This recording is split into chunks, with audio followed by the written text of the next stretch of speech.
Hervé. Oui, je suis toi, tu veux le faire avec plaisir. Hein, parce que je range tout de suite derrière en réunion, donc je vais rester branché. Pas de problème. Bye. אוקיי, כן יסמין. מה קורה? אנחנו מחכים עוד 2-3 דקות, נכון? כן, כן.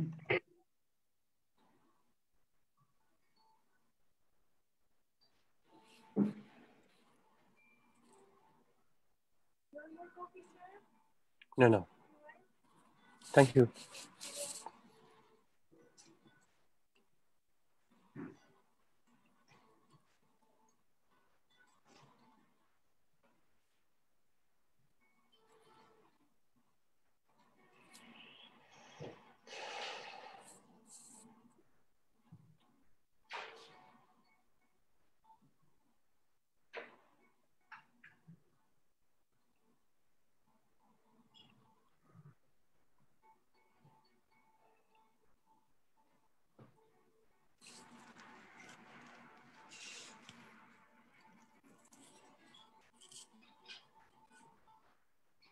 Nous commençons dans 1 minute.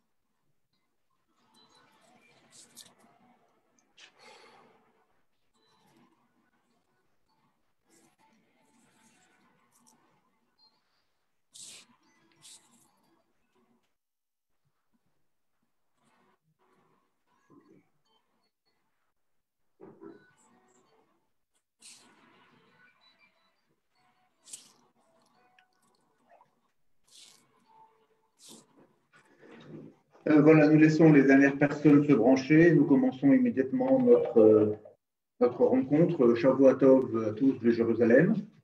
Nous avons le plaisir aujourd'hui de recevoir. Voilà, nous mettons le direct sur Facebook, comme d'habitude, pour les personnes qui sont en déplacement un dimanche, qui veulent nous suivre pour le faire. Évidemment, vous savez, la conférence sera aussi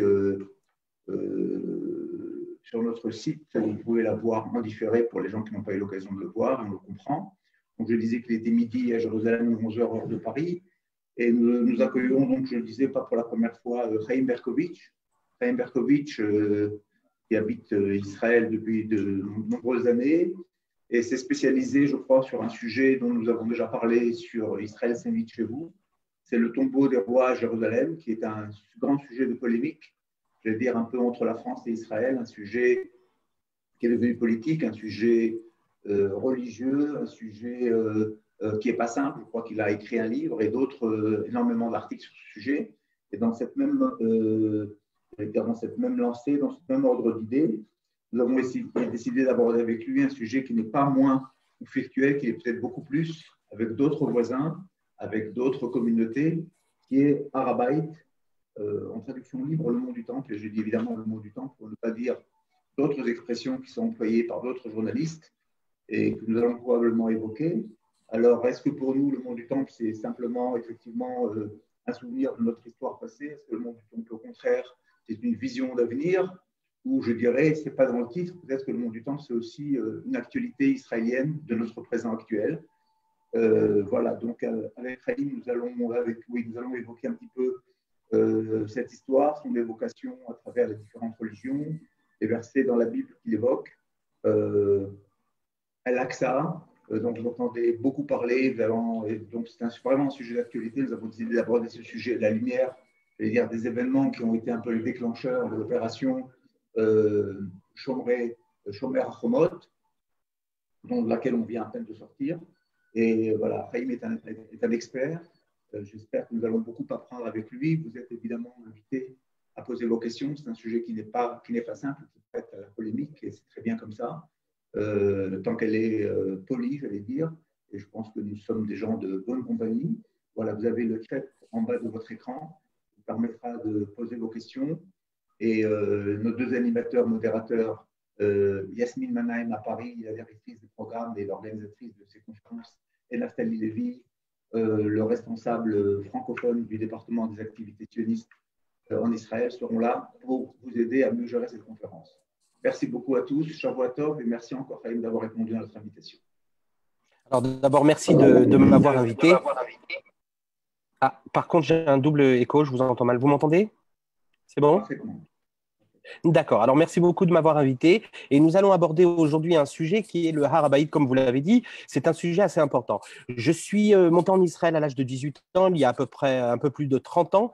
Et j'ai découvert, malgré l'enseignement que j'ai reçu lorsque j'étais jeune, j'ai découvert quelque chose que je ne connaissais pas, le monde du temple. Pour moi, le rêve d'être enfant, c'était de pouvoir accéder un jour, de pouvoir arriver et de découvrir ce qu'on appelait le Kotel Amaravi, le mur occidental, mal traduit de partout comme le mur des lamentations. Eh bien, pour moi, c'était le rêve et c'était là le summum de la religion, le summum du judaïsme. Et pourtant, c'était bien différent.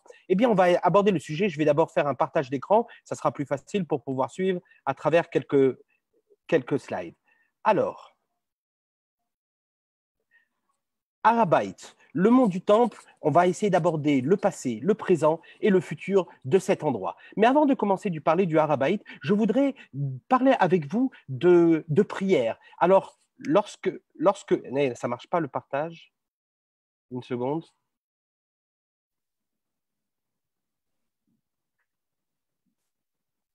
J'ai un problème de partage. Là, vous me voyez? On vous voit là, Chaim. Vous voyez mon partage ou pas? Pour vous, on vous voit. Tout à l'heure, on a vu votre premier écran. Alors, attendez, je vais remettre. Je vais essayer de voir que ça fonctionne. Excusez-moi.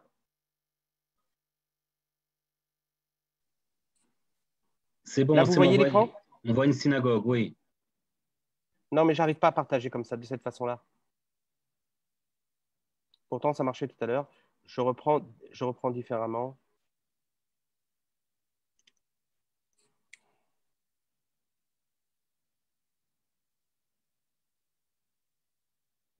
Excusez-moi, hein. C'est juste le problème technique et on reprend tout de suite.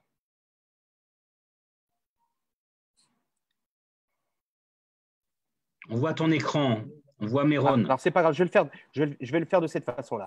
Alors, regardez, je recommence. Nous étions sur le monde du temple et le monde du temple, on va parler du passé, du présent et du futur. Mais avant de parler de ça, j'aimerais parler avec vous de la prière, puisque le monde du temple, c'est peut-être un lieu de prière ou pas. Alors, aujourd'hui, jusqu'à présent, lorsque l'on demande à un juif où est-ce que tu vas prier, eh bien, tout simplement, il va répondre, je vais me rendre dans une synagogue et c'est là-bas que je vais pouvoir faire une prière. Je vais me rendre en fonction de mon degré d'attachement à la religion, je vais m'y rendre peut-être une fois par an, peut-être tous les Shabbats, peut-être même tous les jours, si je suis un juif plus pratiquant. En tout cas, pour la plupart des juifs du monde entier, lorsqu'on leur parle de prière, ils vous diront tout simplement, eh bien, je vais m'y rendre au moins lors des grandes fêtes, et si je ne peux pas me rendre pendant toutes les fêtes, je m'y rendrai le jour du Shabbat ou le jour de Yom Kippour ou le jour de Rosh Hashanah pour prier, pour demander pardon à Dieu et pour faire mes demandes personnelles afin qu'il puisse influencer dans ma vie quotidienne.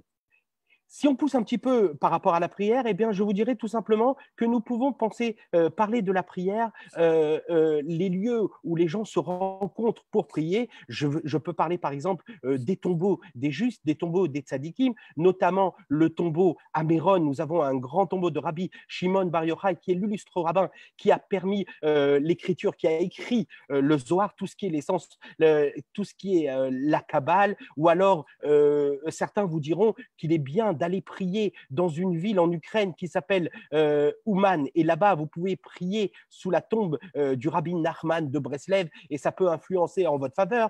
D'autres personnes vous répondront tout simplement, eh bien, pourquoi ne pas aller prier tout simplement sur les tombes des tzadikim qui sont enterrés, tels que les rabbins Abou Khatsera qui sont enterrés au Maroc. Enfin, chacun va trouver un lieu de culte pour prier, pour essayer de se rapprocher, pour avoir la ferveur d'être avec tout un groupe, d'être avec une unité du peuple et se retrouver pour prier. Donc, au fur et à mesure des siècles, les tombeaux sont devenus tout simplement des lieux de culte où les gens se sont rendus pour prier. Donc, nous avons parlé de la synagogue, nous avons à présent aussi les tombeaux des justes. Mais d'autres vont vous dire, moi je prie lorsque, ou alors ceux qui habitent sur place, ou alors ceux qui sont de passage, ils vous diront, moi je prie tout simplement au Kotel Amaravi, au mur occidental, c'est-à-dire que je vais me rendre au Kotel à Jérusalem, dans l'endroit le plus saint de judaïsme, et là-bas, je vais aller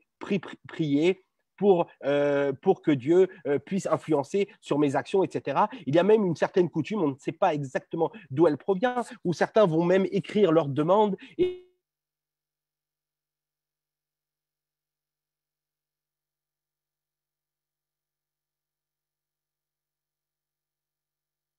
Chaim.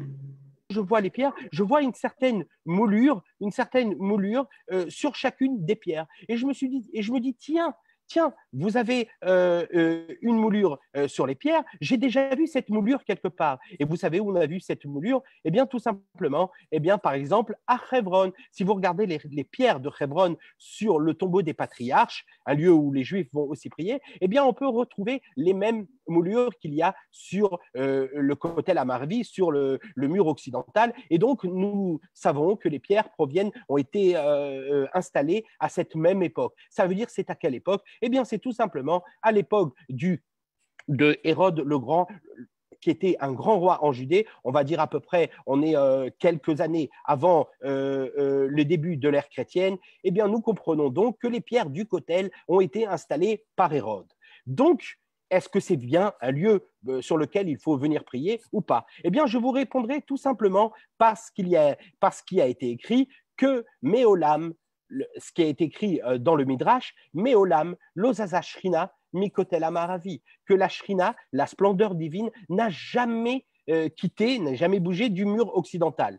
Sauf que on ne nous a pas dit exactement la phrase telle qu'elle est, parce qu'en réalité, la phrase n'est pas finie, parce que la splendeur divine n'a jamais quitté le mur occidental, mais elle n'a jamais quitté le mur occidental. Il y a encore deux mots dans la phrase, des Bemikdasha, ainsi c'est marqué, du mur du temple. Et là, je vous pose une question. Est-ce que le Kotel Amaravi est un mur du temple? Est-ce que le Kotel sur lequel nous prions aujourd'hui est un des murs du second temple, de l'époque du second temple ou pas? Et on va garder la question pour tout à l'heure. La réponse, elle est en réalité très, très simple. Et la réponse, je vais vous la donner telle qu'un juif le donne, avec une question tout simplement. Là, je vous montre des photos de portes de synagogues. On peut en trouver différentes à travers le monde et je vais vous poser une question. Est-ce que lorsque vous arrivez devant une synagogue, vous allez prier à la porte de la synagogue ou alors est-ce que vous allez prier à l'intérieur de la synagogue? La réponse, elle est évidente. Vous allez vous rendre dans la synagogue pour prier Dieu et non pas, vous n'allez pas rester à l'entrée de la synagogue. Alors, je vous pose la question, et je pose la question aux Juifs du monde entier. Lorsque vous vous rendez au Kotel Amaravi, au mur occidental, on le voit ici sur la photo, est-ce que vous priez, vous allez continuer à prier en bas, c'est-à-dire à la porte du temple, et on va comprendre pourquoi c'est à la porte du mont du temple en réalité, ou alors est-ce que vous allez prier en haut sur l'esplanade, le lieu où il y avait le temple? Parce qu'il faut comprendre une chose, c'est que le Beth Amikdash, eh bien, il était en haut de l'esplanade. Le Kotel se trouve, comme vous le voyez sur la flèche, il se trouve en bas, c'est le lieu du bas. En réalité, on peut comprendre une chose, c'est que le Kotel n'est autre qu'un des murs qui soutenait le mont du Temple. Le mont du Temple était une montagne à l'époque de Hérode, et on va y venir par la suite. Il a fallu le soulever cette montagne et créer ce qu'on appelle un plateau. Et pour créer ce plateau, pour pouvoir avoir un espace assez grand, eh bien tout simplement, il a fallu faire des murs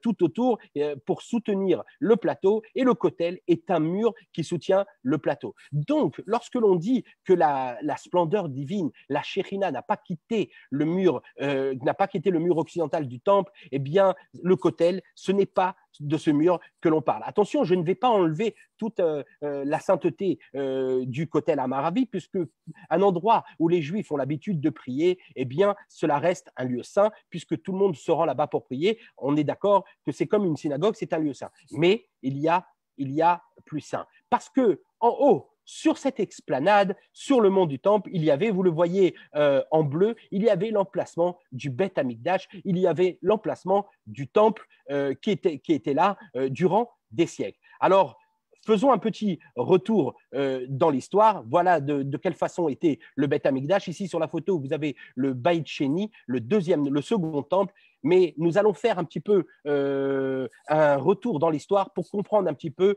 l'histoire de cette montagne et pourquoi elle est si importante dans le judaïsme, et d'ailleurs dans d'autres religions. Alors à l'origine, vous aviez une pierre, cette pierre, elle est toujours là, c'est la pierre de la création. Selon la tradition juive, eh bien tout simplement, c'est à partir de cette pierre que le monde a été créé. Nous sommes au centre du monde, donc nous comprenons que le Har HaBayit est au centre du Har HaBayit, la pierre qui se trouve au milieu, eh bien c'est une pierre sur cette pierre qui est le centre du monde, qui était à l'intérieur du Kodesh à Kodashim, du Saint des Saints, la pièce la principale, la pièce la plus importante du Beth Amikdash, et c'est de là-bas que le monde a été créé. Ça, c'est le premier élément que nous pouvons comprendre. Le deuxième élément que nous allons comprendre, eh bien tout simplement, on sait que c'est sur cette montagne qui s'appelle aussi le Har HaMoria, le mont Moria, eh bien c'est là-bas que Avraham Avinu, tout simplement, a fait le sacrifice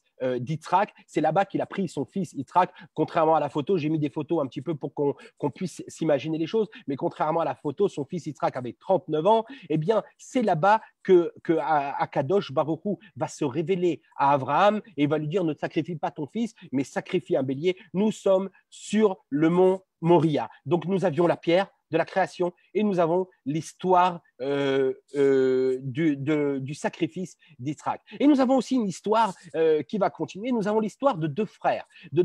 L'un est marié et a 5 enfants, l'autre n'est pas marié, il est célibataire, et les deux s'aiment beaucoup, ils travaillent, ils ont des champs, notamment ils ont un champ qui est le mont du Temple, et sur ce champ-là, eh bien, ils travaillent, sauf que l'un a de la sympathie pour son frère, les deux frères ont de la sympathie l'un vers l'autre, et celui qui n'est pas marié se dit: oh, le pauvre mon frère, eh bien, il a besoin de plus de parnassa, il a besoin de gagner plus d'argent que moi. Eh bien, c'est pour ça que je vais lui donner un peu plus. Et la nuit, qu'est-ce qu'il fait? Il va récupérer de la récolte et il va l'offrir, et il va le donner en cachette à son frère. Mais son frère qui est marié lui-même, et il se dit: mon frère qui n'est pas marié, le pauvre, il n'a pas assez d'argent, il faut qu'il gagne de l'argent pour pouvoir construire un foyer, pour pouvoir se marier, etc. Et en cachette dans la nuit, de son côté, il va récupérer de sa récolte et il va l'apporter à son frère. Ce qui fait que les frères, le matin, chacun retrouve chez lui et il voit qu'il a la même part, et ensuite ils comprennent ce qu'il s'est passé et ils vont s'enlacer l'un dans l'autre. Alors, c'est dans cet endroit qu'a été décidé de construire le Beth Amikdash, le premier temple. À l'époque, nous avions une sorte, ce qu'on appelle le tabernacle, nous avions le Mishkan, une sorte de temple transportable qui par la suite s'est retrouvé à Shiloh, qui malheureusement a été détruit à une époque, à l'époque du prophète Shmuel, de Samuel. Non, pas très longtemps après, eh bien, David, le roi David, veut construire le Beth Amikdash et il va élaborer les plans du Beth Amikdash. Seulement voilà, le roi David ne va pas pouvoir construire le Har Habayit, il y a le Beth Amikdash, il y a plusieurs explications que nos sages, que les Chachamim nous donnent, notamment une explication, celle qui est la plus populaire, c'est que David avait les mains tachées de sang. Certes, c'était pour pouvoir faire les guerres d'Israël et c'est pour pouvoir apporter une sécurité au royaume d'Israël à l'époque, mais malgré tout, c'est quelqu'un qui a les mains tachées de sang. Et donc, ce n'est pas le roi David qui va avoir la possibilité de construire le Beth Amikdash, mais c'est son fils Shlomo, son fils Salomon va pouvoir construire le Beth Amikdash. On appelle ça le Beth Amikdash de Shlomo Ameler, le temple du roi Salomon. Et à partir de ce moment-là, Jérusalem va être connue dans le monde entier. D'ailleurs, nous avons des exemples, plusieurs exemples de rois qui vont venir présenter leur hommage au Dieu d'Israël. Entre autres, on va parler de la reine de Saba. On sait qu'il a fallu 7 ans au roi Shlomo afin de construire le Beth Amikdash, 7 ans pour tout mettre en place. Il a fait appel à un architecte qui vient du Liban, du nom de Hiram, qui va l'aider à construire. Il va faire venir des bois aussi du Liban. Le Beth Amikdash est construit. Et lorsque le Beth Amikdash est construit, eh bien, vous saviez, à l'époque, il y avait des petits endroits. Chacun avait la possibilité de construire une sorte de petit hôtel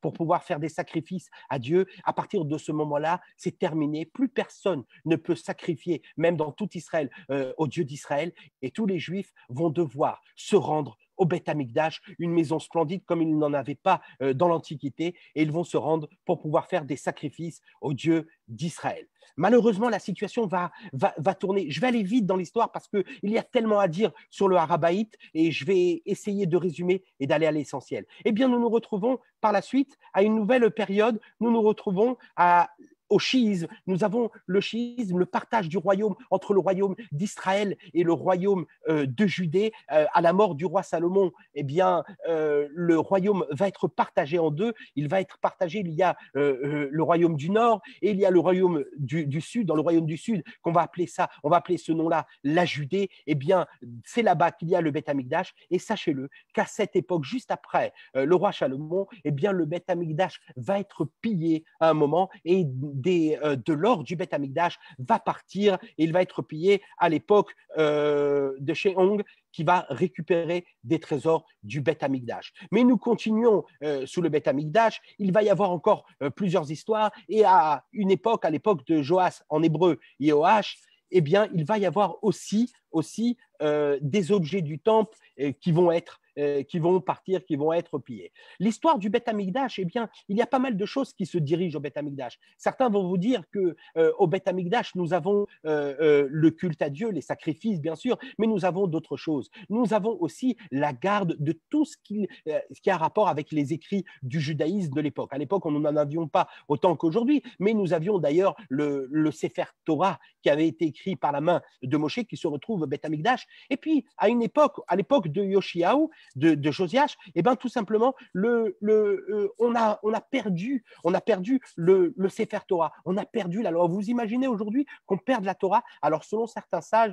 nous n'avons pas perdu toute la Torah, mais nous avons perdu que le Sefer Devarim, que le traité de Devarim. Peu importe. En tout cas, des écrits ont été perdus. Et sous l'époque de Josias, eh bien, on va faire quelques petites rénovations au Beth Amikdash. Et là-bas, on va trouver sur place tout simplement, eh bien, le livre de Devarim pour certains, ou toute la Torah pour d'autres. Eh bien, on va se mettre à la relire, etc. Et c'est un renouveau du judaïsme qui va se faire. Et ça va se faire grâce au Har Habayit, grâce au mont du Temple. C'est pour vous montrer un petit peu tout ce qui se passe. Malheureusement, le Beth Amikdash va être détruit par les Babyloniens et on va se retrouver sur la destruction du Beth Amikdash à l'époque de Nebuchadnezzar, à l'époque de Nabuchodonosor, roi de Babylone, qui va d'ailleurs exiler une grande partie du peuple juif qui va se retrouver tout simplement en Babylonie. Là-bas, en Babylonie, ils vont construire des villes, notamment une ville, c'est marrant de le dire, qui va s'appeler, sur les bords du fleuve de Babylone, qui va s'appeler Tel Aviv.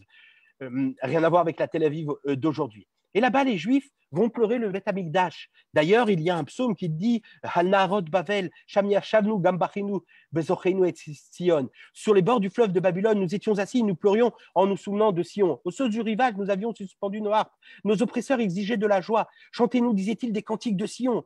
Mais comment ils auraient pu chanter des cantiques de Sion? Ils ont le souvenir de Jérusalem, ils ont le souvenir du mont du Temple, du Harabaït. Si haut de te revoir, Jérusalem n'est pas le plus cher des souhaits. Ils vont dire que ma droite s'attache, que ma droite se paralyse, que ma langue s'attache à mon palais. Eh bien, ces phrases-là, en souvenir de Jérusalem et en souvenir du Harabaït, du mont du Temple, ils vont garder ces phrases. D'ailleurs, c'est des phrases que nous allons garder jusqu'à aujourd'hui. Et dans les moments les plus joyeux qu'un juif peut avoir, eh bien, nous allons retrouver ces phrases et nous allons dire, par exemple, le jour d'un mariage, nous cassons un verre et nous disons tout simplement, Imesh Kacher Yerushalayim, nous reprenons les paroles de ce psaume. Si je t'oublie, ô Jérusalem, que ma droite se paralyse, que ma langue s'attache à mon palais, parce que c'est inconcevable pour un juif de ne pas avoir Jérusalem.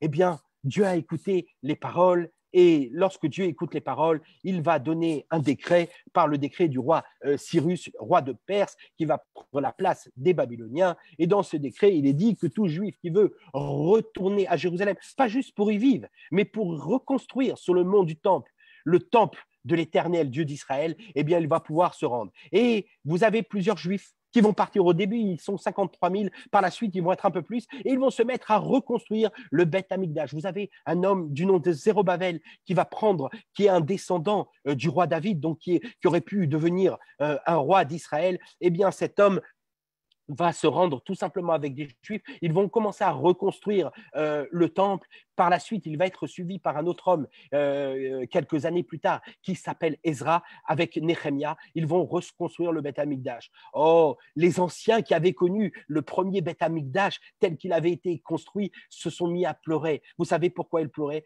Parce qu'ils n'avaient rien à voir avec le Beth Amikdash qu'ils avaient connu de l'époque de Shlomo Améler. Mais malgré tout, le service divin, le sacrifice, les sacrifices qui sont donnés à l'Éternel Dieu d'Israël, eh bien, ils vont reprendre et les Juifs sont contents. Nous avons Baït, ce que nous appelions Baït Sheni, le second temple qui est mis en place. Eh bien, ce second temple, il va durer pendant plusieurs siècles. Maintenant, ce second temple, comme nous l'avons dit, il est assez petit. Il n'a rien à voir avec la bâtisse que vous vous rappelez que nous avons connue à l'époque du roi Shlomo Améler. Eh bien, selon certains, nous ne sommes pas sûrs, mais selon certains, eh bien, ce bâtiment va être rénové entièrement. Peut-être qu'il va être détruit, peut-être qu'il va être reconstruit à l'époque d'un homme qui est connu, qui s'appelle Shimon HaTzadik, Simon le Juste, qui est enterré pas loin, qui est enterré dans un quartier aujourd'hui de Shimon HaTzadik, que la presse appelle Cher Jarar dans son nom médiatique. Eh bien, pour certains, le Baït Sheni, il va être reconstruit à cette époque-là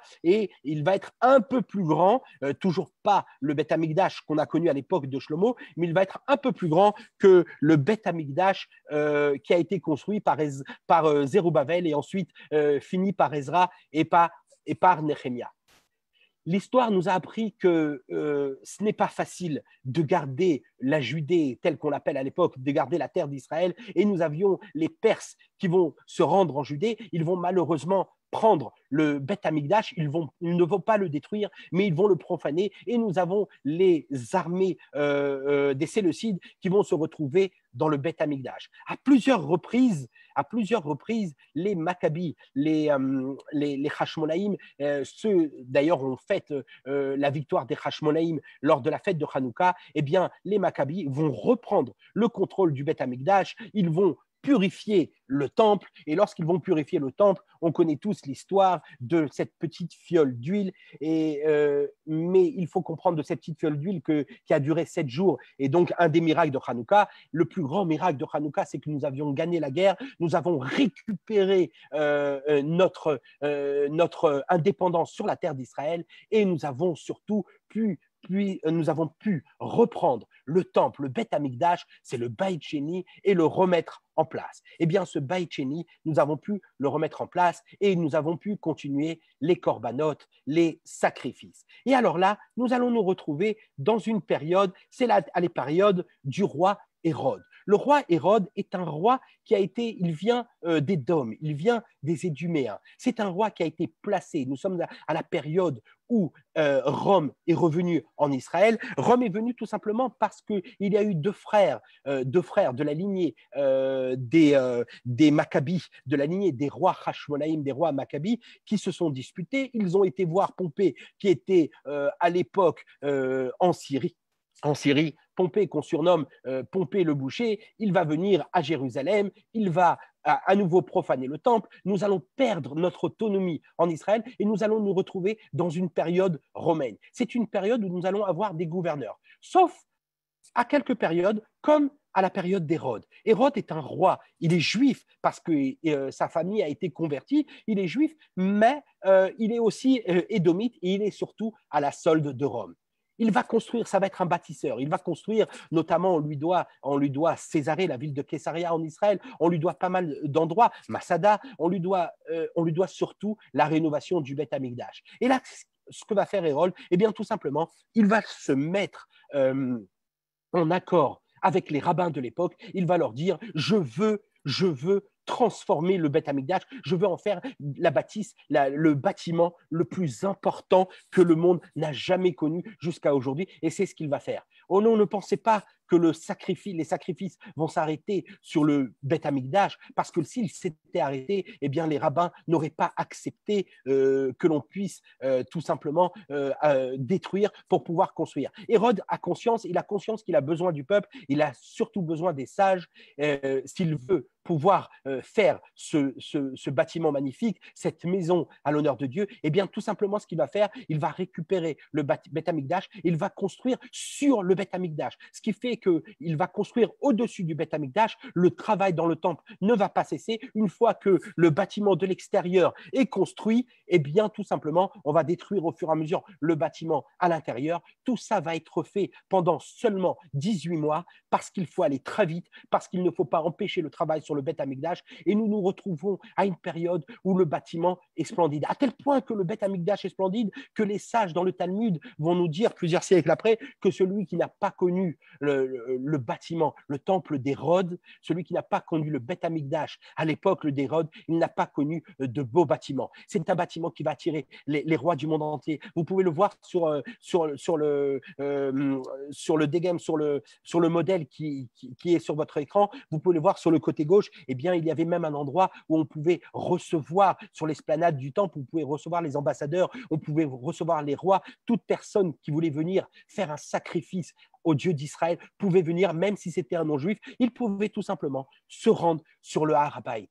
Le Beit Sheni va être détruit pour une chose, vont nous dire les sages, il va être détruit à cause de la haine gratuite. Pourquoi il va être détruit pour la haine gratuite? Eh bien, je vais vous donner juste un exemple. Je vais vous parler de l'époque du temple. Et là, je vais vous demander tout simplement de vous imaginer à cette époque de prêtres, parce que c'était les prêtres qui officiaient sur le Har HaBayit, sur le mont du Temple. Imaginez deux prêtres. Et les prêtres n'officiaient pas toujours, il y en avait beaucoup. Donc, parfois, certains officiaient une fois dans leur vie. Et c'était tout un moment de gloire pour eux. Peut-être, les Havdil, pour ne pas, si on peut comparer, comme une personne qui va se rendre aujourd'hui faire le Hajj, faire un pèlerinage à la Mecque, il va se dire, il le fera peut-être une fois dans sa vie. Eh bien, à cette époque, c'était encore plus. C'était le Dieu d'Israël, un juif qui allait se rendre au Beth Amikdash. C'était quelque chose de fantastique. Alors imaginez un prêtre qui a reçu le couteau de sacrifice de son père, qui l'avait donné de son grand-père, etc. Lorsqu'il sait que c'est son tour pour venir sur le Har HaBayit pour sacrifier au Dieu d'Israël, eh bien c'est un événement. Alors imaginez un juif qui vient de Galilée, nous raconte le Talmud, il est prêt, il a préparé peut-être un âne où il a mis ses affaires, il a mis dans un sac un habit blanc tout propre, l'habit tel que les prêtres mettent sur le Har HaBayit, sur le mont du Temple. Il sait qu'il va officier, il a pris son couteau de sacrificateur. Peut-être que dans son village, des gens lui ont donné un petit peu d'argent et lui ont dit, tu sais quoi, eh bien prends cet argent, dépense-le à Jérusalem, donne-le en charité, fais de la tzedaka pour moi. Regarde une autre personne va peut-être lui dire, ma fille, elle ne s'est pas mariée, eh bien prie dans la maison de l'Éternel pour qu'elle puisse trouver un mari. L'autre va lui demander, mon fils, il est sorti du droit chemin, est-ce que tu peux m'aider? L'autre va lui dire, mon père est malade, etc. Et puis il va partir en tant que messager, il va faire des fois des semaines de route pour arriver jusqu'à Jérusalem. Eh bien, nous avons d'un autre côté un autre prêtre qui, lui, vient tout simplement du sud et il arrive lui aussi à Jérusalem. Lui aussi, il a reçu de l'argent de son village, etc. Les deux arrivent à Jérusalem et les deux se rendent devant le grand prêtre et les deux se rendent pour faire le sacrifice. Il y a une erreur. Il y a une erreur parce que les deux personnes sur place, eh bien, les deux ont été nommées pour faire le sacrifice le même jour. le grand prêtre, le Kohen Gadol, est très embêté, à qui il va donner la possibilité de faire le sacrifice ce jour-là, eh bien, il va dire tout simplement, vous voyez l'autel qui est un petit peu là-bas, vous voyez l'endroit où il faut faire le sacrifice, il est à peu près 500 mètres. Le mont du Temple, on va y venir par la suite, c'est un endroit qui est gigantesque, qui est immense. Eh bien, le grand prêtre, il va dire, eh bien, tout simplement, prenez le couteau du sacrifice, tout est prêt sur l'autel pour faire le sacrifice, à vos marques. Le premier qui arrive sur place, à vos marques. Bref, partez. Le premier qui arrive sur place, il va pouvoir faire le sacrifice. Et on a nos deux prêtres qui se mettent à courir. Ils courent, c'est difficile. Imaginez, fermez les yeux, imaginez ce qu'ils ont dans la tête, ce qu'ils s'imaginent. Est-ce qu'ils vont arriver? Il y en a un qui se met il a du mal à courir parce qu'il est un peu plus gras, un peu plus gros que l'autre prêtre. Il voit que l'autre, il prend de l'avance devant lui, il ferme les yeux, il voit toute sa famille, il voit les gens, il va rentrer chez lui, il va leur dire quoi? J'ai pas pu parce que je n'ai pas su courir pour pouvoir faire le sacrifice, j'ai pas pu faire le sacrifice. Et là, dans un moment de folie, il jette le couteau de sacrifice, et le couteau du sacrifice va se planter entre les deux omoplates du premier Kohen qui va tomber raide mort par terre. Et là, tous les Kohanim vont crier « Tamé, Tamé, impur, impur, impur !» Et là, le Talmud nous pose la question et nous dit « Oui, le couteau, il est impur, on est d'accord, mais est-ce que c'est là l'importance à ce moment-là? Il n'y a pas mort d'homme, on n'est pas sur quelque chose d'important. Le Beth Amikdash, Hachéni, le deuxième temple, va être détruit à cause de ce qu'on appelle la Sinat Rinam, la haine gratuite. Et à partir de ce moment-là, eh bien, nous allons perdre le temple, nous allons perdre la façon dont nous avons prié jusqu'à ce moment-là. Et c'est les Romains qui vont le détruire. On est en l'an 70 de l'ère chrétienne. C'est Titus qui va devenir par la suite empereur. C'est lui qui va détruire le temple. Un soldat romain, le jour du 9 Av, va allumer le Beth Amikdash et le Beth Amikdash va brûler à ce moment-là. Et là, je vous pose une question. Est-ce que c'est la fin de la prière juive sur le mont du Temple ou pas? Est-ce que c'est la fin des sacrifices? Pour un moment, pardon, oui. Mais je vais vous dire une chose. Pas longtemps après, nous sommes en l'an 178 de l'ère chrétienne. Eh bien, il y a un empereur romain qui s'appelle Adrien. L'empereur Adrien, on le connaît pour le mal qu'il a fait au judaïsme, mais on va en parler par la suite. Mais au tout début, il a un problème, l'empereur Adrien. C'est qu'il a un problème avec les adorateurs de Christos, avec les futurs chrétiens. Ils se multiplient, ils sont de plus en plus nombreux, ils voient en eux une possibilité de prendre la place sur Rome. Eh bien, vous savez ce que va faire l'empereur Adrien? Il va venir, il va tout simplement proposer aux Juifs, on est en l'an 118, il va proposer aux Juifs de reconstruire le Beth Amikdash. Alors là, les historiens ne sont pas sûrs, mais une grande majorité va vous dire qu'en 118, le Beth Amikdash, écoutez bien, a été reconstruit. En 118, nous avions déjà le Beit Shlishi, ou si vous voulez, le troisième temple, ou si vous voulez, une reconstruction du second temple, puisqu'on va garder l'expression du troisième temple après. Eh bien, en 118, il ne va pas ressembler au temple d'Hérode, mais oui, nous avions un Beth Amikdash sur le mont du temple. Les Juifs sont revenus prier et faire des sacrifices sur le mont du temple. Seulement, cela ne va pas durer. Pourquoi? Parce qu'Adrien va changer de bord et en 130, il n'avait aucune sympathie pour les Juifs. Il l'a fait par rapport aux adorateurs de Christos. Eh bien, tout simplement, en 130, il va décider que c'était fini et ce Beth Amikdash va être détruit. Et nous nous retrouvons à une période où les Juifs vont se battre. À l'époque, on est en 135, on est à la révolte de Bar Korba. Peut-être même que c'est ce Bar Korba qui était en tout cas un prince juif, un des dirigeants du peuple juif à l'époque. Peut-être que c'était lui qui était une sorte de roi, une sorte de gouverneur de 118 à 130. Mais quoi qu'il arrive, cette destruction va nous donner, va laisser place à une révolte du peuple juif. Nous n'avons plus le droit d'étudier la Torah, plus le droit de faire le Shabbat, plus le droit de faire la Brit Mila, la circoncision. Les Juifs vont se révolter. La révolte va durer pendant 2 ans. Eh bien, Bar Korba, pour certains, eh bien, va renouveler le service sur le Harabaït. Et si vous regardez, par exemple, une des pièces une des pièces que nous avons retrouvées de l'époque de Bar Korba, vous voyez un dessin, vous voyez le modèle du Beth Amikdash, parce que vraisemblablement, Bar Korba a repris le travail sur le mont du Temple. Ça ne va pas durer, Bar Korba va tomber, les Romains vont gagner et nous allons partir vers le deuxième exil qui va durer un peu plus longtemps. Malgré tout, les Juifs vont continuer à prier au Har HaBayit. Oui, ils vont continuer à prier. D'ailleurs, il y a un visiteur de Bordeaux, on a retrouvé des écrits, qui va nous dire tout simplement qu'en 333, eh bien, il était à Jérusalem, il était sur le mont du Temple, sur le Har HaBayit, et il a vu tout simplement de ses yeux des Juifs qui priaient le 9 Av sur la pierre. Vous vous rappelez la pierre de la création? Il mettait d'ailleurs de l'huile sur cette pierre et il continuait à prier sur cette pierre. En 363, sous Julien l'Apostat, eh bien, il va donner Julien l'Apostat, cet empereur va donner la possibilité aux Juifs de reconstruire le Beth Amikdash. Les Juifs vont commencer à construire le Beth Amikdash, mais malheureusement, lorsqu'ils vont commencer à construire ce Beth Amikdash, il va y avoir un feu. Peut-être le moment n'était pas venu, peut-être le feu vient de Dieu. En tout cas, ils vont s'arrêter et Julien l'Apostat va mourir et le prochain empereur ne va pas les laisser continuer. Le début de construction du Beth Amikdash va s'arrêter à ce moment-là. Nous avons d'autres époques, comme en 438, je vais aller un peu plus vite parce qu'on a énormément de moments qui sont repris par des écrits que nous avons trouvés, mais on sait tout simplement que sous l'Empire byzantin, par exemple, on retrouve 103 000 Juifs qui montent durant la fête de Sukkot pour prier sur le Har HaBayit.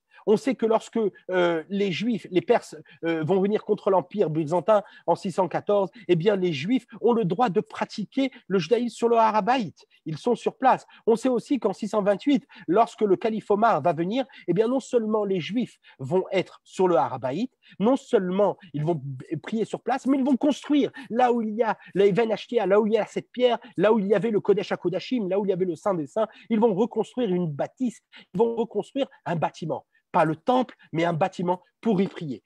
Comment était ce bâtiment? On n'en sait rien. Très vite, on va les empêcher de continuer à prier sur ce bâtiment, mais on va leur demander de prier à côté, on va créer un autre bâtiment à côté. Et les Juifs, à partir de ce moment-là, vont recevoir la gestion du temple. La gestion aujourd'hui n'appartient pas, mais c'est un fait. Elle est réglée par le Waqf qui est sur place, le service des musulmans. Eh bien, à cette époque, à l'époque du début de l'islam, eh bien, c'est les Juifs qui s'occupaient de gérer le mont du Temple. C'est les Juifs qui étaient à l'entrée dans les différentes portes qui mènent au mont du Temple. C'est les Juifs qui demandaient aux musulmans s'ils s'étaient lavé les pieds, s'ils venaient de façon correcte pour pouvoir se rendre sur le mont du Temple. Et le plus important, c'est qu'ils ont construit un bâtiment à l'endroit du Kodesh HaKodashim et ils ont construit un bâtiment juste à côté pour y prier. Selon la tradition, en 600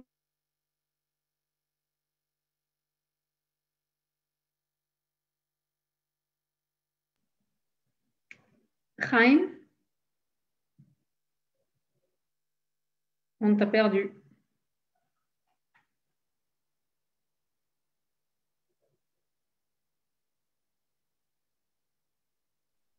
Chaim. On a un problème de liaison avec Jérusalem. Jérusalem, vous entendez-vous?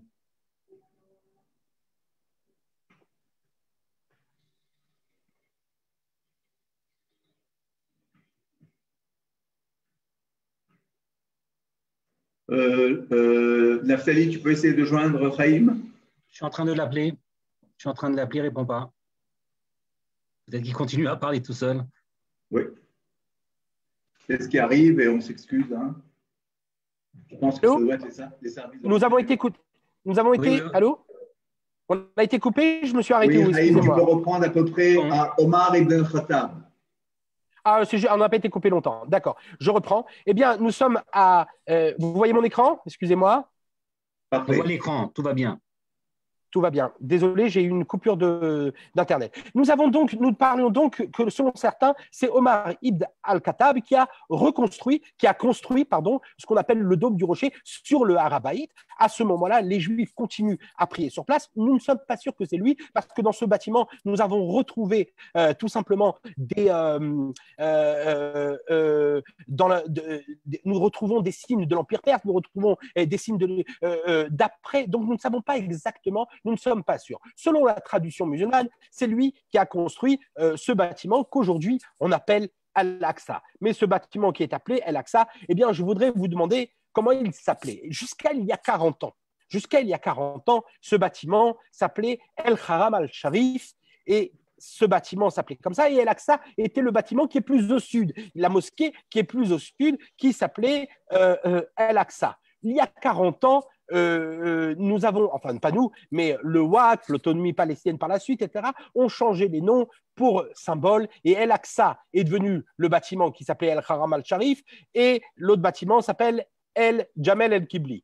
Pourquoi le changement? Eh bien, tout simplement, il faut comprendre une chose, c'est que c'est ici tout simplement que se joue l'histoire de l'islam. Et pour comprendre cela, eh bien, je vous dirai tout simplement, je vous demanderai tout simplement de comprendre un petit peu l'origine. Lorsque Mahomet a commencé à créer l'islam, a commencé cette religion, eh bien, tout simplement, il a voulu faire des adeptes un petit peu partout. Et il s'est adressé aux Juifs de Médine. Et alors, pour s'adresser aux Juifs de Médine, en leur demandant « convertissez-vous » tout simplement. Sauf que les Juifs de Médine ont vu dans les écrits de Mahomet, par la suite dans le Coran, ils ont vu qu'en réalité, c'était l'histoire des ancêtres. C'est tout simplement ce qui a été récupéré, une grande partie qui a été récupérée dans la Torah. D'ailleurs, si vous reprenez le Coran au chapitre 12, dans les sourates du Coran, vous allez retrouver toute l'histoire, par exemple, c'est un exemple que je vous donne, l'histoire de Youssouf, qui est Yosef. Vous allez retrouver l'histoire de Nour, de Noah, avec le déluge, etc. Donc,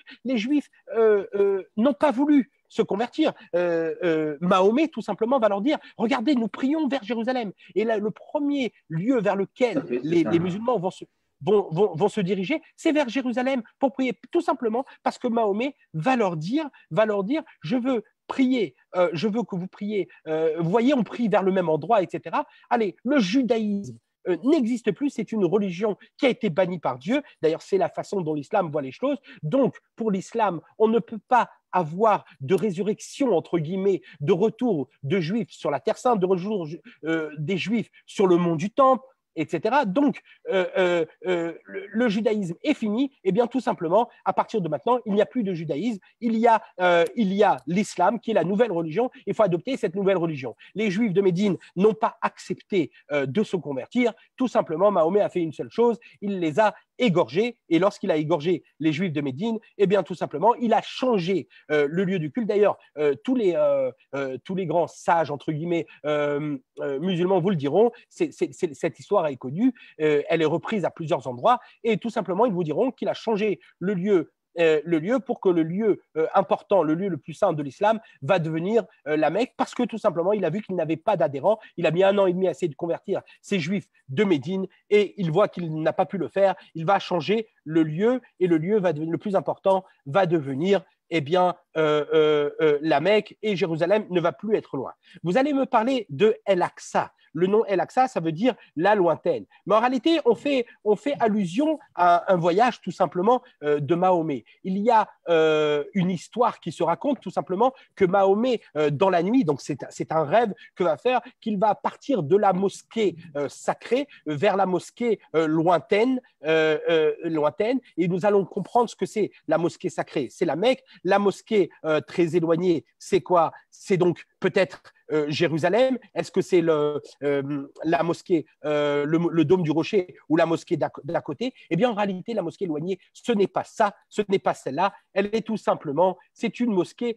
qui se situe dans un village qui est entre Taïf et la Mecque, la mosquée éloignée par rapport à la Mecque, et plusieurs écrits islamiques le prouvent et le montrent, et c'est cette mosquée qui s'appelait El-Aqsa. Dans ce village, il y avait 2 mosquées, il y avait El-Adna, une mosquée qui était proche, il y avait El-Aqsa, une mosquée qui était lointaine, et la mosquée lointaine, c'était El-Aqsa. Ce n'est pas la mosquée de Jérusalem. Pourquoi l'histoire a été changée? Tout simplement parce qu'il y a eu un problème entre musulmans, d'ailleurs, rien à voir avec les juifs, entre les musulmans et sur la succession de Mahomet. Et à un certain moment, la capitale est passée à Damas. Oui, Damas a été la capitale. Et dans cette capitale, eh bien, on a tout simplement empêcher les musulmans de faire le Hajj, de se rendre à la Mecque. Et pour les empêcher de se rendre à la Mecque, eh bien, on a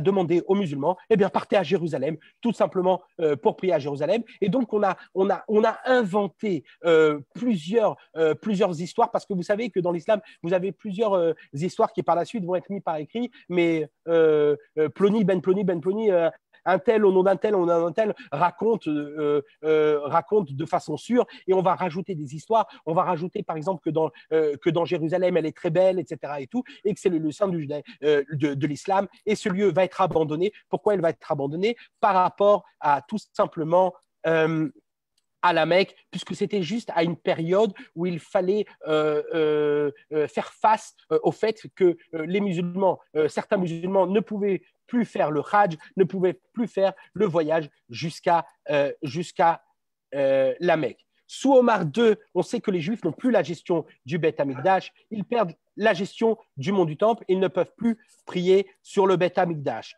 Mais à plusieurs périodes, on va voir que nous avons des Juifs qui vont remonter sur le Beth Amikdash, notamment par exemple en 970, je l'ai mal écrit, pardon, c'est Pardiel Anagid, ceux qui utilisent un Sidour Ashkenaz, un livre de prière Ashkenaz, ils ont beaucoup de piyutim, beaucoup de poésie, de chants qui ont été écrits par lui. Eh bien, on sait qu'il y a une volonté en 968 de pouvoir faire quelque chose sur l'Arabaïte, et il reconstruit tout simplement une synagogue sur l'Arabaïte. Donc, on voit qu'au fur et à mesure des siècles, eh bien, nous avons les Juifs qui prient. Nous avons en 1018 que la confiscation de la synagogue. À nouveau, les Juifs ne peuvent plus monter sur le Arabaïte. Nous avons à différentes… ce que j'essaie de vous montrer, c'est qu'à différentes périodes, eh bien, les Juifs ont pu monter, ont pu prier. À différentes périodes, il y a eu des synagogues, il y a eu des maisons d'études. On sait que Rabban Gamiel, après la destruction du temple, il avait son Beth Amikdash là-bas. On retrouve dans ma Ta'anit, dans un traité de Ta'anit, dans le Talmud de Babylone, on retrouve que les Juifs, tout simplement, priaient sur le mont du Temple. Je vous ai parlé du pèlerin de Bordeaux. On retrouve à différentes périodes les Juifs qui montent, et notamment un Juif très connu, Maïmonide, va monter sur le mont du Temple. Non seulement il va prier sur le mont du Temple, on a des écrits qui le prouvent, c'est écrit à plusieurs endroits, et il va s'émerveiller, il va décrire cela avec enthousiasme, et il va décrire: je suis allé dans le lieu le plus saint, le Kodesh, l'endroit le plus saint du judaïsme. D'ailleurs, il va prier sur le mont du Temple dans la partie, je dirais, la plus importante dans le Kodesh à Kodashim. Il faut savoir que jusqu'à cette période-là, pour les Juifs, il était important de penser que l'on a le droit de prier partout dans le monde du Temple. Il n'y a pas de problème de pureté et d'impureté. Pourquoi? Parce que la pureté et l'impureté n'existent plus dans l'endroit, les lois de pureté, à partir du moment où le Temple a été détruit. On sait qu'à l'époque de Salah ad-Din, donc les Juifs vont pouvoir à nouveau monter sur le Temple. Ils vont ensuite ne plus pouvoir monter sur le temple, remonter. On a plusieurs périodes où on va permettre et interdire aux Juifs de monter sur le temple. Chaque fois que c'est permis, les Juifs vont vouloir revenir. On sait que David Reuveni, c'est toute une histoire, David Reuveni a essayé de remonter sur le Beth Amikdash, sur le mont du Temple. On sait qu'un pèlerin français va nous raconter dans les années 1550, il va nous raconter qu'il a vu 6 familles juives qui ont reçu une permission exceptionnelle de pouvoir monter sur le Arabaïte. Enfin, en 1839, eh bien, sous l'Empire ottoman, Moses Montefiore, on connaît Moses Montefiore pour sa construction de Jérusalem, eh bien, il va monter sur l'Arabaïte. Certains vont le critiquer. Il va s'asseoir à l'endroit même où il y a le dôme des mosquées, et là-bas, il va être sur le mont du Temple, On sait aussi que Edmond de Rothschild va monter sur le Harabaït. Donc, ce que j'ai voulu vous montrer, c'est qu'au fur et à mesure des siècles, les Juifs sont montés sur le Harabaït. Pendant le mandat britannique, eh bien, le mont du Temple est ouvert à tous, mais il faut payer tout simplement un droit d'entrée. Après les émeutes de 1929, lorsque Amin al-Husseini, le moufti de Jérusalem, eh bien, va provoquer des émeutes qui vont faire sans précédent une sorte de pogrom en Israël avec plus de 157 morts dans tout le pays, eh bien, l'accès au mont du Temple redevient interdit. Il va être interdit et pendant toute une période, les Juifs ne vont plus pouvoir monter sur le mont du Temple.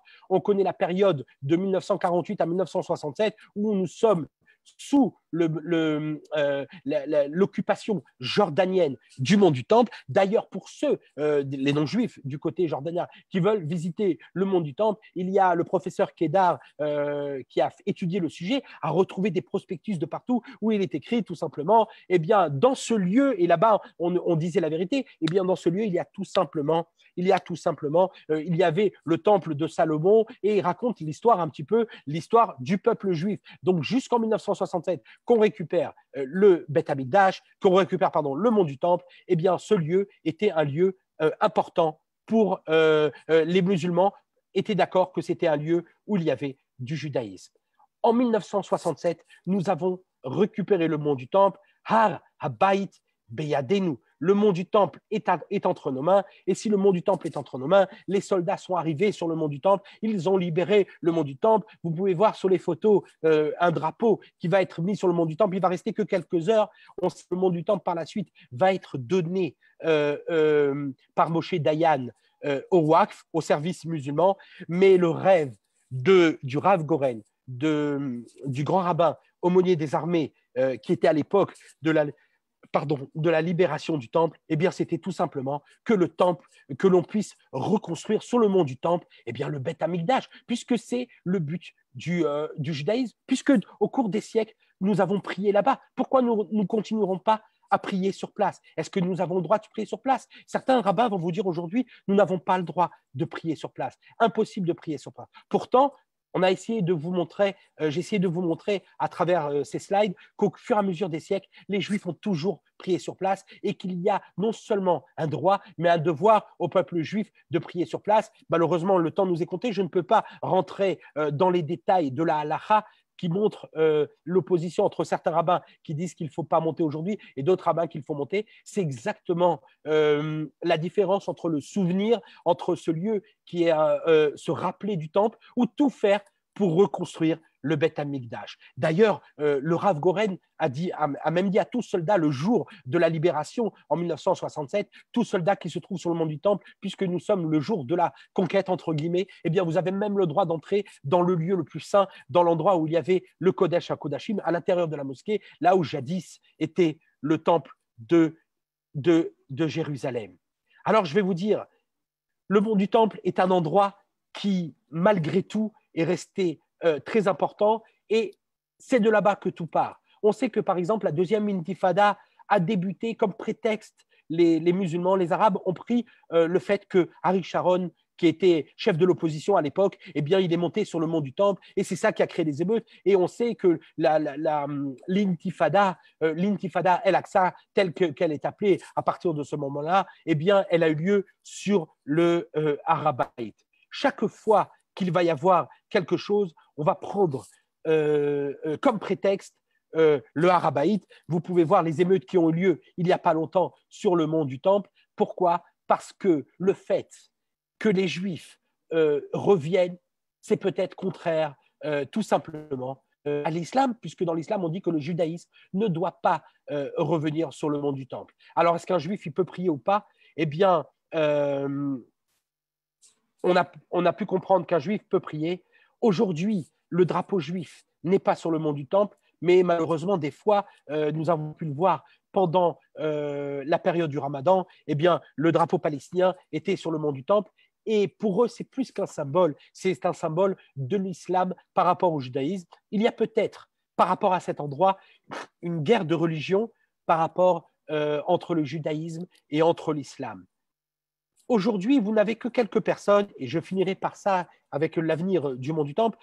Aujourd'hui, vous n'avez que quelques personnes qui montent sur le Harabaït parce que tout le monde n'est pas d'accord, on en a parlé, de pureté et d'impureté, eh bien, vous avez des Juifs qui se pressent, qui disent allez, le Beth Amikdash, nous allons monter vers le mont du Temple. Mais ces dernières années, le nombre a augmenté et nous sommes aujourd'hui à peu près à 30 000 personnes, 30 000 Juifs qui montent sur le mont du Temple, tout simplement pour montrer leur position, pour montrer qu'il faut continuer à prier là-bas, tel que l'ont fait pendant tous les siècles les Juifs du monde entier, et en espérant qu'au fur et à mesure, leur nombre va augmenter. Aujourd'hui, ils n'ont pas le droit de prier. C'est un des seuls lieux au monde d'ailleurs qu'un juif n'a pas le droit de prier. Parfois, des prières se font en cachette, à voix basse, parce qu'ils sont surveillés par les autorités, par la police israélienne et par le Waqf. Les juifs ne prient pas. Alors, dans toute cette histoire, je vais vous demander, et l'avenir du Beth Amikdash? Est-ce qu'il est possible? Est-ce qu'on a la possibilité de construire le futur Beth Amikdash? Est-ce que c'est un rêve ou est-ce qu'on doit rester à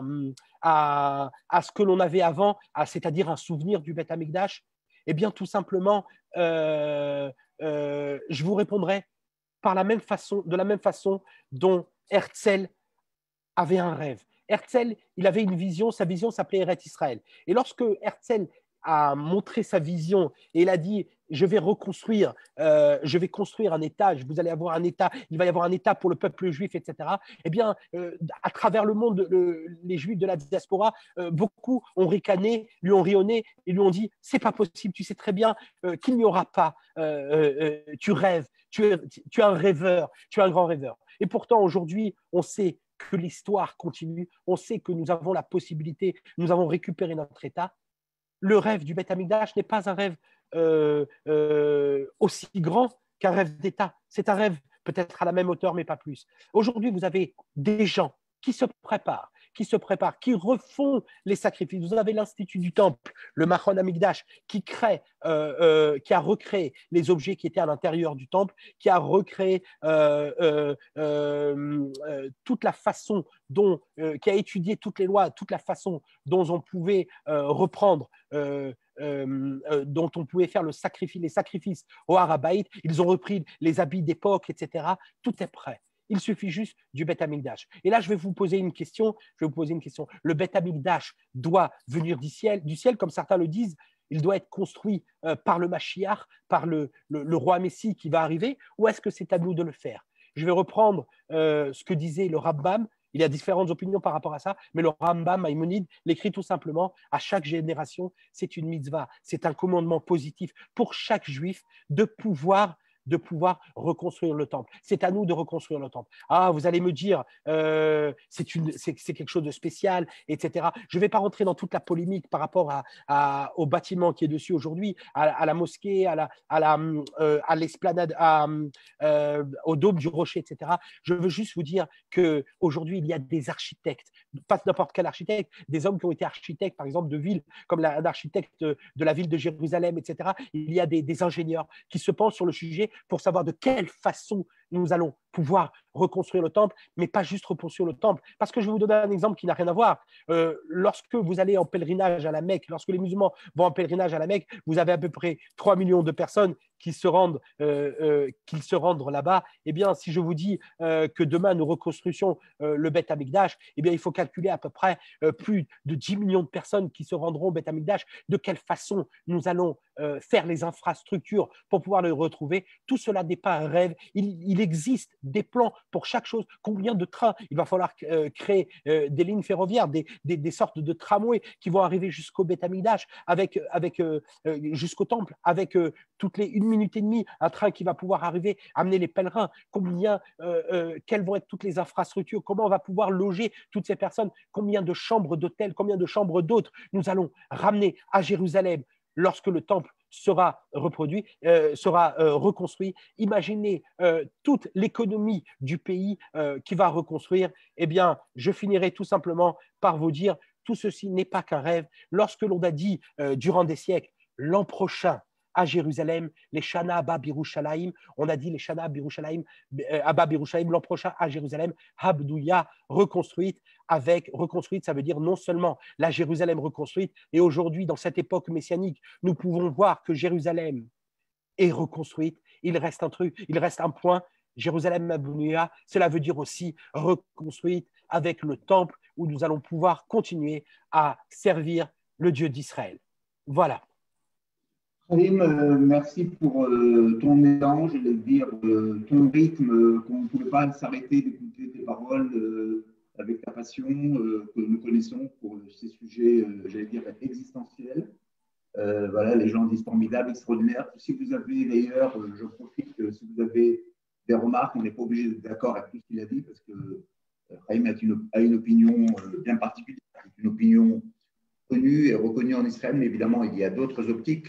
En tout cas, sur le passé et sur l'histoire, tout ce que Chaim nous a dit, effectivement, c'est la vraie histoire du peuple juif. Sur l'avenir, les idées sont un peu partagées. C'est ce qui fait que pour le moment, nous sommes un peu dans tout ce qu'on appelle en Israël un statu quo dans les affaires judéo-juives au niveau religieux, un statu quo surtout dans les relations judéo-arabes et, j'allais dire, judéo-islamiques sur l'avenir de Jérusalem. Et donc, tous les gouvernements jusqu'à présent, y compris celui-là, malgré sa composition très compliquée, s'est aussi engagé à respecter ce statu quo qui fait que, comme l'a dit Chaim à juste titre, aussi paradoxal, aussi extraordinaire que ça puisse paraître, le seul endroit au monde où les Juifs n'ont pas le droit de prier aujourd'hui, c'est le mont du Temple.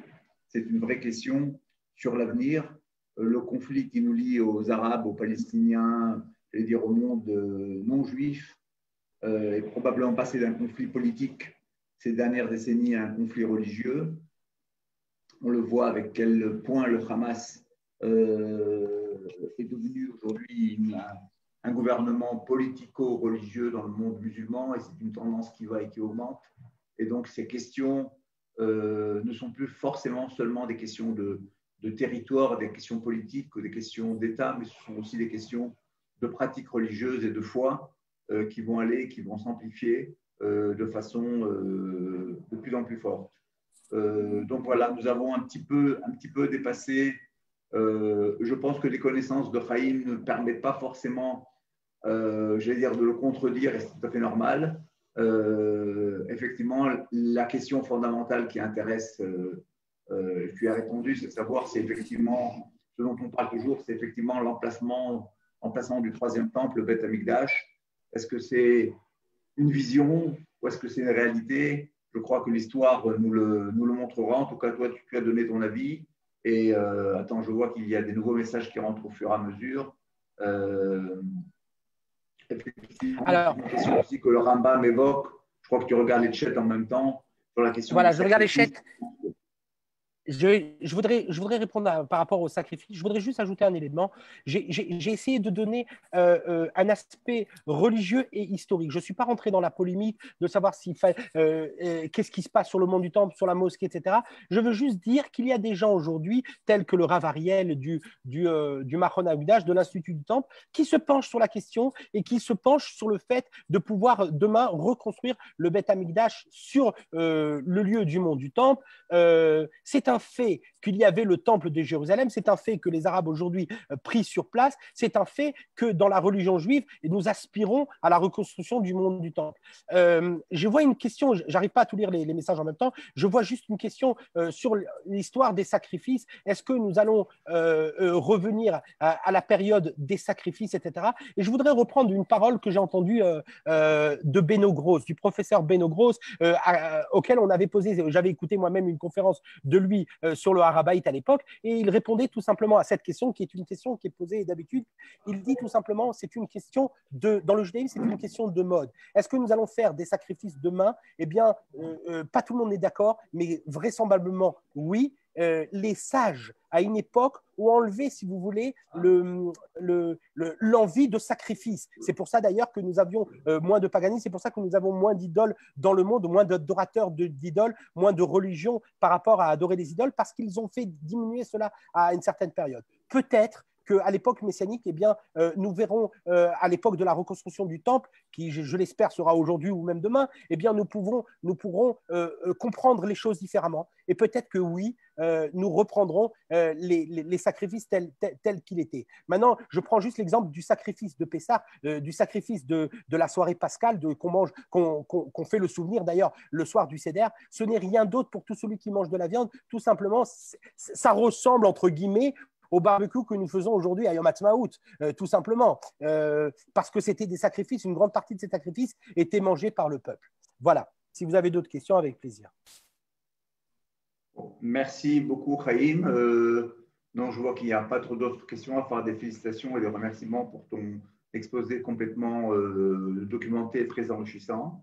Je te remercie. J'espère que nous aurons l'occasion de reparler avec toi sur d'autres sujets importants pour le peuple juif et à Jérusalem en particulier. Toda Rabba Lekulam, Shavua Tov et à très bientôt avec Israël Summit chez vous. Merci à nos collaborateurs et à vous-même. Merci à tous. Qui est avec nous. Kol Tov.